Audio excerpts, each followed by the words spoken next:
सरी सिंध जी पिरियालो में भी हर पासे या हुसैन जो सदाऊं बुलंद थी रहियूं आहिनि। 4 मुहर्रम हराम के सिलसिले में तारीख़ी ऐं क़दीमी मातमी जुलूस बरामद करे मजलिस अज़ाब बर्पा कई वई। इन हवाले से ॾिसूं था अब्दुल कयूम शेख जी ये रिपोर्ट।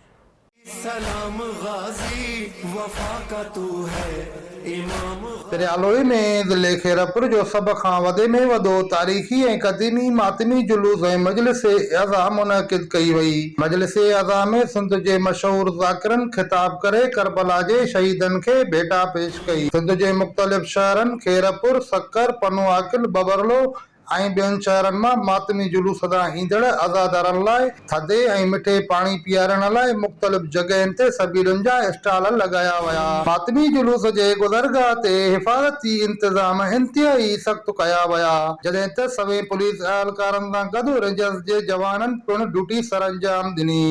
उन मौके ते मातमी जुलूस जे अॻवाननि आवाज़ टीवी सां ॻाल्हाईंदे चयो त बारगाह हैदरी खां बरामद थी करे पंहिंजे मुक़रर रास्तनि तो थींदो अची करे इमाम बारगाह हैदरी सैयद हैदर हसन शाह नकवी ते इख़्तिताम पज़ीर थींदो, जंहिंमें सखर, रोड़ी, खैरपुर एंड जेको आहे सो पनुआकिल वग़ैरह जी जेके बि अंजुमनी आहिनि उहे जेके आहिनि सीना ज़नी ऐं पिराले जी जेके मोमिनीन आहिनि उहे ज़ंजीर ज़नी कंदा ऐं जीअं इमाम खे उन जे शहीदनि जी भेटा पेश कंदा।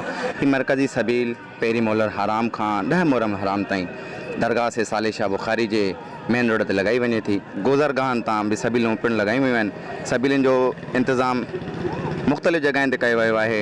हीअ सबीली इमाम हुसैन अलैहिस्सलाम जी यादि में लॻाई वञनि थियूं। हीअ सबीलूं लॻाइण असांजो पुरअमन हिकिड़ो एहतजाज आहे हारून यज़ीद जे ख़िलाफ़ जेको हुसैन जे मुक़ाबले में आयो। हर मुहर्रम जो क़दीमी मातमी जुलूस ऐं मजलिस शुरू थी वई आहे। क़दीमी मजलिस ऐं अज़ादारी थींदी रहंदी आहे हर साल। हिन साल बि तमामु अंजुमनूं ऐं मुख़्तलिफ़ जेको आहे उहो शहरनि खां अची करे मातम ऐं सीनाज़नी कंदियूं। अमन अमान बहाल रखण जे लाइ मातमी जुलूस जे रस्तनि ते खारदार तारूं लॻायूं वयूं आहिनि ऐं सवें पुलिस अहलकारनि सां गॾु रेंजर्स अहलकार जा जवान बि मुक़ररु कया विया आहिनि। कैमरामैन शाहिद अली शेख सां गॾु अब्दुल कयूम शेख, आवाज़ टीवी, पिरियालो।